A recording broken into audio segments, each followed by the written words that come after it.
Last week, I spoke at a leadership conference for Black Girls Rock. And afterward, one of the young women approached me to ask a question that she was too embarrassed to ask during the Q&A. How do you muster up the courage to put yourself out there? My heart immediately went out to her, and I thought about how my father encouraged me to run for student government when I was a girl.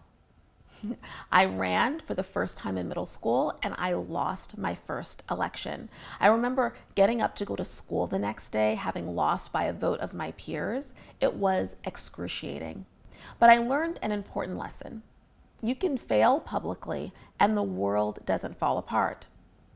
As I was imparting this lesson to this young woman, it hit me that while she could listen to what I was saying, she wouldn't truly understand it until she had failed publicly herself. And that's when I had this epiphany. Failing outwardly breeds inner confidence. I connect with, coach, teach, mentor so many talented women who are terrified of failing publicly. I feel like women need much more practice doing so. We avoid putting ourselves out there in vulnerable ways that will let other people know that we're frauds, that we didn't really deserve to be here. But here's the thing. It's only by putting ourselves out there, falling flat on our faces, and getting back up again that we teach ourselves that we can do it, that we build our own resiliency.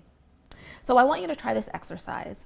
Think about something that you've been meaning to do. It could be as big as a career transition. It could be as small as a new haircut. And I want you to write it down at the top of a piece of paper.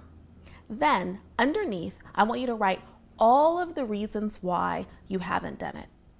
Now look at the list and ask yourself, how many of these reasons are rooted in fear? If half or more of the reasons are rooted in fear, I want you to seriously consider moving forward with what you want to do. Just take that first step. Remember, failing outwardly breeds inner confidence. To learn more about failing publicly, I want you to check out this really beautiful memoir by Pat Cleveland. It's called Walking with the Muses. Pat Cleveland was a model who came of age during the 1970s when her skin wasn't deemed beautiful, but she kept at it. And it's such a great story about how even in the midst of failure, we can triumph. Thank you so much for watching, and I'll see you next time.